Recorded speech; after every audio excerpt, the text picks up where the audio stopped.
Pete, I know to talk about over here lessons in terms of putting this all together, but when it's the veteran quarterback throwing 3 interceptions like that, I mean, I guess it goes without saying that you just can't have that happen from anybody. Yeah, those were huge plays in the first half. I think the big third down opportunities, third down conversions, and really on both plays they did the same thing. And then we fell for it and screwed it up. Yeah, you can't expect to turn the ball over like that and win. It's almost, it doesn't happen. But we overcame it because the defense was so spectacular in the first half, making those stops. They were great. And it gave us a chance. The score could have been ridiculous after the first quarter, but it wasn't. And so we learn, we grow, and we have to do better. I know Gino's sick. The 2 plays that they pick on him, the first 2 were just, we just didn't see it, got fooled by the coverage, and they got him. The other one on the crossing route, it's a play we throw all the time, and we rip in there. And I don't know if the ball was behind the receiver or not. I couldn't tell from my vantage point. But the guy makes a heck of a play too. Again, unfortunately. And the game comes all the way down to we had to stop them in the last drive, and we didn't get it done, unfortunately. And we went right down to get field goal range, and the guy comes off the edge and makes a block, makes a great play there. We got it since field goals were invented. You got to get the guy on the edge. We didn't get him. So it's tough. It's tough to come in here twice, for our fans, and not come out of here with wins. We really set our sights on getting this thing jump started today. And we didn't quite get that done, so it's still out there for us. Pete, after Gino's 3rd interception, he now leads the NFL. Was there any consideration to going with Kenny at all? No, we're not there.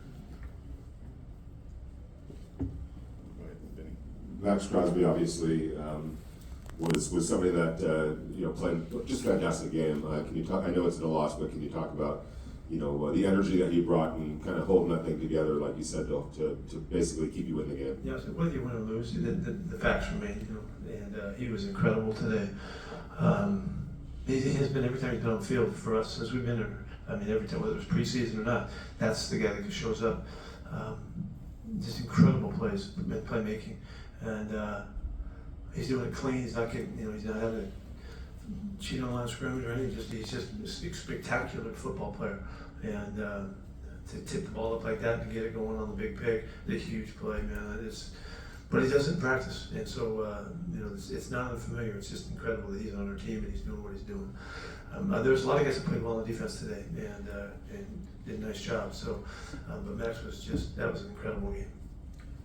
Pete, do you have any updates on Eric Stokes and Colton Miller? Yeah, Eric sprained his knee a little bit and was back up running and thought he could go, and then they decided not. With Colton, he sprained his ankle. Keep going. Yeah. Even though Pete, back over here, how would you describe Ashton Genty's performance? Even though you guys didn't come away with the win, how would you describe Ashton Genty's performance? It seemed like he got the breakout game you guys been looking for. Yeah, he certainly did. We ran the football for a ton. We protected all the no sacks and 200 and something, 30, 40 yards rush, whatever it was. After all of what I'm sure was being talked about, I was thrilled for the guys up front. It was a great game for the offensive line, and to see Ashton get cooking like that, you can see how special he is. They can't tackle him in the open field, and he makes it look easy, which really good players do. So we're very fortunate that this game finally came. We've been waiting for it, and everybody felt like it was just an eyelash from happening, and now that he's busted, you can see it. So. Reem did really well too, and complimented the 1-2 punch from those 2 guys was really excellent today. What did we rush for? 240 or something like that? 240. Yeah, I mean that's a fantastic game for us, and so it's a great statement for us moving forward and getting better. You guys can go nuts on the stats and the numbers in one week to the next, but it takes time, and you have to look at the big picture of things to really assess what's going on. I'm thrilled that we were able to do that today. Was there enough good today to keep that big picture in mind for you, despite the loss and it's still early?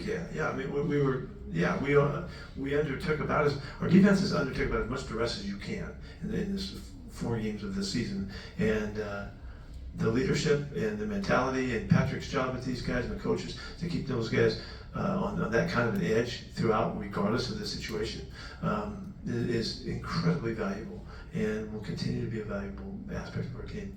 And they know. They have that feeling. They're not worried about whatever the tough situation is. They're okay about it. And we've had way more than we need to work at that stuff. You guys got more? Good. Thank you, Coach.